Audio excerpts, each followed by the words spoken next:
Okay, y'all, this is part 2 of Dr. Umar on Prime, where Dr. Umar says that pretty much Deion Sanders could almost single-handedly have saved HBCUs. So I see you on the other side of this. I appreciate you for watching. Leave your comments and make sure you subscribe. And let's get into this segment. Because as we move forward, you'll find out, I don't know if they say it in this interview, Deion Sanders' son was going to be attending Jackson State University. Now, Deion Sanders says his son is going to be the starting quarterback at Colorado. So no, his kids are not, or his son at the absolute least, is not going to remain at Jackson State and keep and give their program a future. He's going to go with his dad, give that program a future. And a lot of the recruits who were attracted to Jackson State in the first place because of Deion Sanders are now going to be like, shit, he looking for a squad over there, because that squad Deion Sanders has already told them, y'all might as well start looking to transfer, because they done went 1 and something or the other for one season and 4 and something or the other for another season. And he's like, I can't deal with that. I'm bringing in people who want to play. And that is like, you got one group of people at this PWI who are now going to be looking for a new home to play football, but they can't help the HBCU that you're about to gut. But anywho, let's listen some more about what Dr. Umar has to say. Even though Dr. Umar at this point has already shown you that he does not care, he will play very fast and very loose with the facts. He didn't say it that way, Charlamagne. I saw that. He did not. No, he didn't. Now, if he did not do it that way, that automatically means that Deion Sanders used, abused, and exploited HBCU Jackson State just to be given an opportunity to show predominantly white institutions that he could coach. If he only used them as a stepping stone to getting a job at a white college, he was dead wrong. Now, let me tell y'all why this is bigger than football. Mm-hmm. What case is the Supreme Court reviewing right now? Right now, the case against black, what is it, for black students in colleges? Absolutely. Mm-hmm. The U.S. Supreme Court right now is reviewing whether or not racially conscious admissions in higher education are unconstitutional. And guess who is bringing the suit? Asians. But guess who's funding the suit? White people with connections to the 6 conservative justices on the United States Supreme Court bench. So what they're saying is Asians are discriminated against on the basis of the personality aspect of the admissions process at Harvard and the University of North Carolina, among other universities, by subjecting Asians to that personality assessment, which includes personality, background, social economic status, culture, this, that, who you are, what you want to be. Asians are being penalized for the high test scores and grades.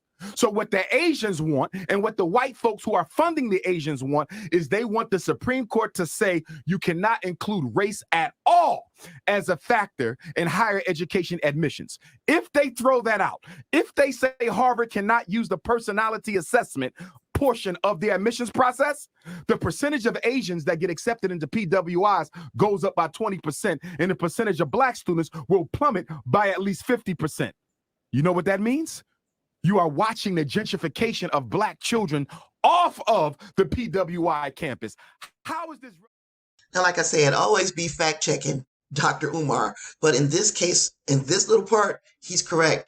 The people who would be most adversely affected if that Supreme Court ruling goes the wrong way would be people of lower socioeconomic standing. So your lower income blacks and lower income Hispanics, lower income students would be most adversely affected, which would mean that they would be gentrified right out of an education. But the Asian thing, you can always check his xenophobia. He is extremely xenophobic.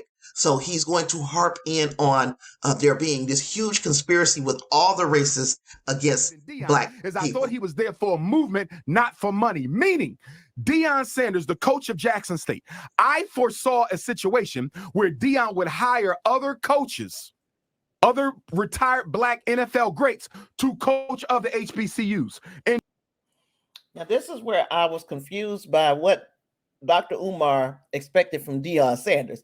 Deion Sanders, let's say that he remained the coach at Jackson State. What Dr. Umar just said is he expected Deion Sanders to hire other black coaches for other HBCUs, and I'm not sure that he meant the word hire. Like, if Deion Sanders is the coach of Jackson State, how would he hire? How would he have the power to hire for another HBCU a head coach? Maybe he meant attract other black former NFL greats. But even if that were the truth, he's mad at Deion Sanders, it sounds like, because other black NFL greats have not followed his example. When right now, you would think that if they were going to come, they'd be here. So because we're not seeing an influx of all of these former NFL players means that the interest is not there. And there would be nothing that Deion Sanders could do that would make people interested in something they're just not interested in. You attract our top tier high school athletes to come to HBCU. Maybe. Stay with me. Eddie George is at Tennessee Stay State. with me. Stay with me. Football and back. You know, like I know, if you got top tier NFL greats coaching HBCUs, the athletes are coming just like they was coming for Deion. He showed you, Charlamagne. Deion, though. He showed Dr. you. Umar. And his other one's Deion, just as one of the great. most famous people ever. And his other one's just as great. So listen. Eddie George at Tennessee State. That's one person. We're talking about a system, not an individual. So Deion and these other. Remember that Dr. Umar said that we're talking about a system, not an individual, because he uses that as his card in this argument. But later on, you can say that all over and over again. We're talking about a system and not an individual. Have you seen a whole lot of former NFL players running to the NFL? To the NCAA coaching staffs? No, we have not. So now, and that's with two prominent athletes becoming coaches. But now all of a sudden, when Deion Sanders leaves Jackson State, it's all Deion Sanders' fault and that he's wrong for doing it. But just 1 minute ago, it was a system and not an individual. So he likes to have his cake and eat it too. And that's what makes his arguments weak at points, because you can see him changing the goalposts for what things, the symbolism of things, Okay, so let's move into what he has to say next. The coaches bring all these athletes from high school to play football, basketball, so forth. The revenue of the HBCU goes up, Envy. As a result of the revenue going up, Charlamagne, the schools got more money. They don't have to subject themselves to closure. They don't have to subject themselves to being dependent on white money. You got HBCUs at risk of being closed. I read something that said almost a half of them, a half, may not survive the decade. I need to fact check. They're saying that they are on the brink of disaster. Rising college costs, the student loan crisis, and federal budget cuts have broadly hamstrung higher education, but they're killing HBCUs, where nearly 3 in 5 attendees are low-income first-generation students, and over 70% of students have limited financial resources. Let's